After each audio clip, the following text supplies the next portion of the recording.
Anda masih bersama News NTB pemirsa, jelang event WSBK di sirkuit Mandalika. Okupansi hotel masih sangat rendah akibatnya minim minat penonton.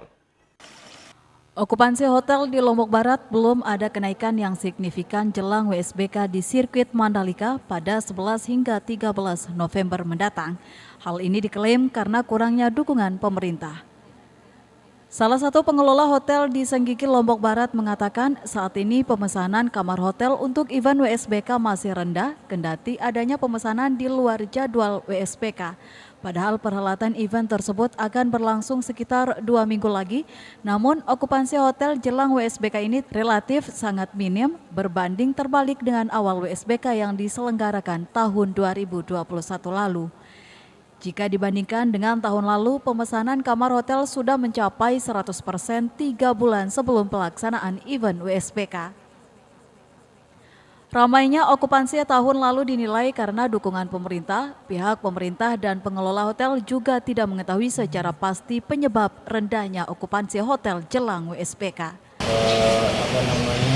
Penonton WSBK yang dari luar daerah yang akan menginap di kawasan sendiri, jawabannya belum ada ya. Saya nggak tahu perkembangan hari ini, saya belum tahu. Kalau sudah ada informasi lebih lanjut, saya akan tahu.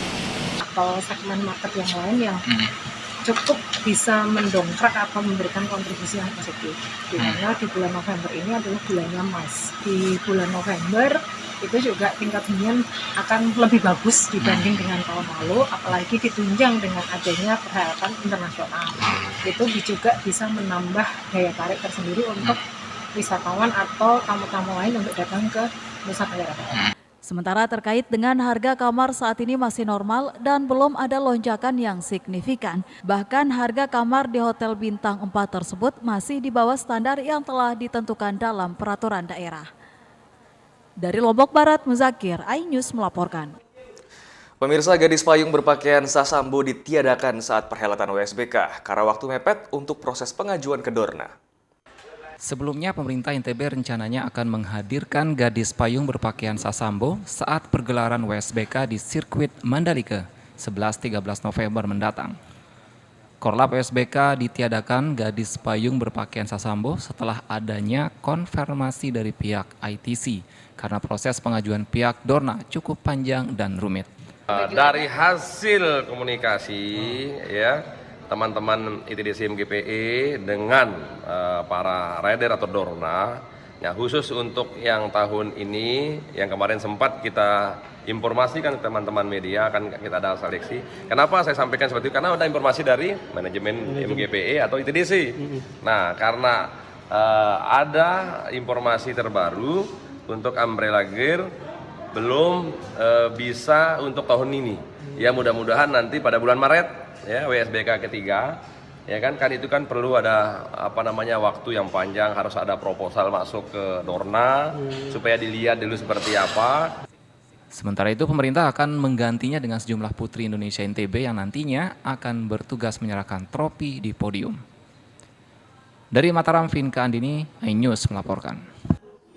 Kita beralih ke informasi lainnya pemirsa, jelang pemilu 2024, tren penyebaran berita bohong atau hoax cenderung mengalami peningkatan. Komisi Pemilihan Umum NTB menghimbau masyarakat lebih selektif dalam menyaring informasi. Jelang pemilu 2024, konten berita hoax mulai bermunculan di media sosial.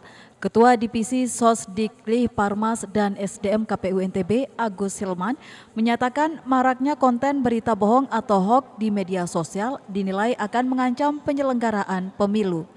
Warga dihimbau menghargai perbedaan dan agar tidak mudah percaya dengan berita hoax pemilu yang beredar di media sosial sehingga tercipta pemilu yang aman dan damai. Kalau berkaitan dengan berita hoax ini, saya berharap masyarakat agar betul-betul bahasanya ya sharing sebelum sharing, agar semua informasi itu betul-betul dicermati gitu. Dan kalau kota yang paling penting adalah kami mengharapkan kepada masyarakat publik terutama agar betul-betul menghargai perbedaan gitu ya. Ini kadang-kala juga hoax itu terjadi biasanya kadang-kala saking militan keberpihakan kepada tertentu sehingga jadi begitu. Maraknya penyebaran berita hoax saat ini menjadi salah satu permasalahan dan atensi dari KPU NTB. Menekan berita hoax, KPU NTB bersama KPU Kabupaten Kota terus gencar mengedukasi masyarakat untuk lebih selektif dalam menyaring informasi pemilu yang beredar di media sosial. Dari Mataram, Vinka Andini, iNews melaporkan. iNews NTB akan segera kembali, untuk itu tetaplah bersama kami.